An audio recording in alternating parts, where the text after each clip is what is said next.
এখন এখন আমাদের অনুষ্ঠানে প্রায় শেষ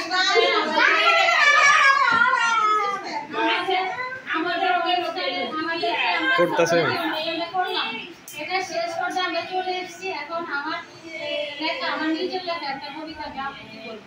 আমাদের ছেলেমেয়েরা কিচ্ছু জানে না, কিছু শিখতে চায় না, সেটা এখন দেখিয়ে দেবো।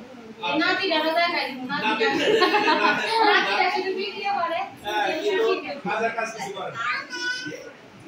আমি তো মেমোরিজ ক্যাপচার করতেছি, সমস্যা কি? বেশি শুদ্ধ করে এলিস। কিছু কবিতার ভিতরে আমি একটা কবিতা আবৃত্তি করি, চেষ্টা করি, আমি তার কবি না, চেষ্টা করি। ভয় ভয় রাত, আমার কবিতার নাম হলো ভয় ভয় রাত। যখন একটা ছিলাম বাড়িতে তখন ভয় থেকে আমার এই কবিতা কয়েকটা লাইন লেখা। রাত নিঝুম, নেই চোখে ঘুম, ঝিঝি পোকা করে ডাকাডাকি, আমি শুধু একা জেগে থাকি। ভয় ভয় রাত, কিসের যেন শব্দ, কিসের যেন আনাগোনা, ভিড়ে মন পায় না খুঁজে কোনো সান্ত্বনা। পায়রাগুলি বাঘ বাবু খাঁচার ভিতর ডাকে, থম থম রাত যেন অবাক চেয়ে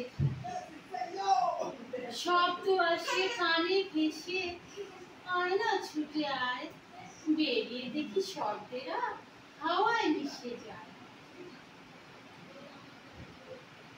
এক পলক তাকিয়ে দেখি দূরে আলো জ্বলছে, কে যেন পেছন থেকে আমার ঝুলে রাখছে। গিয়ে দেখি নেই কেউ, কোথায় গেল নিতে, গেল কই পাহাড় নাকি নদীতে নয়তো বিলে। এভাবে ভয়ে ভয়ে হয়ে গেল ভোর, ব্যস্ত জীবন, ব্যস্ত মানুষ, ব্যস্ত এই শহর।